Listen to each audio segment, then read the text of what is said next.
नागपुर में operation thunder के तहत crime branch unit 4 को बड़ी सफलता मिली है। वाठोड़ा थाना क्षेत्र के राजनगर स्वामी नारायण मंदिर के पास पुलिस ने गश्त के दौरान एक संदिग्ध युवक को पकड़ लिया। तलाशी लेने पर उसके पास से 10 ग्राम एमडी यानी मेफेड्रोन पाउडर बरामद हुआ, जिसकी कीमत करीब 1 लाख रुपए बताई जा रही है। साथ ही एक वीवो मोबाइल फोन भी जब्त किया गया है। कुल मिलाकर 1,20,000 रुपए का मुद्देमाल बरामद हुआ है। आरोपी मोहम्मद नियाज अंसारी को गिरफ्तार कर एनडीपीएस एक्ट के तहत मामला दर्ज किया गया है। इस मामले में एक अन्य आरोपी फैजल शेख की तलाश जारी है। पुलिस आगे की जांच में जुट गई है।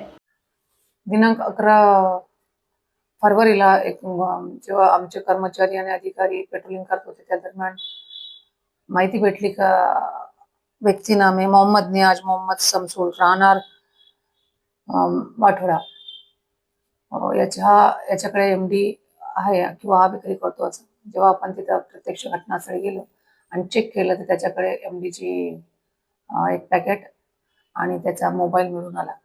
त्याला चेक केलं असतं ते आणि त्याला सविस्तर विचारलं तर त्यामधलं पाहिजे आरोपी आहे आरोपी फैजल शेख आहे राहणार शिवनगर वाठोडा हा पण आहे हा पाहिजे आरोपी आहे। तर चेक केलं असतं त्याच्याकडे जवळपास 10 ग्राम एमडी आणि एक मोबाईल भेटला आणि तो लहान लहान पुड्या विक्री करून विकत होता। ही संपूर्ण कारवाई माननीय CP sir doctor Ravindra Singhal sir, joint CP sir Reddy sir, crime sir Shri Pardeshi sir, DCP Shri Makhane sir, ACP Shri Patil sir यांच्या मार्गदर्शनामध्ये युनिट 4चे संपूर्ण स्टाफने संपूर्ण अधिकारी श्री बारंगे, श्री अरवेली आणि संपूर्ण स्टाफ आणि त्यामध्ये महत्वाची भूमिका एएसआय नाजीर शेख यांनी बजावलेली आहे आणि पुढील काम सुरू आहे।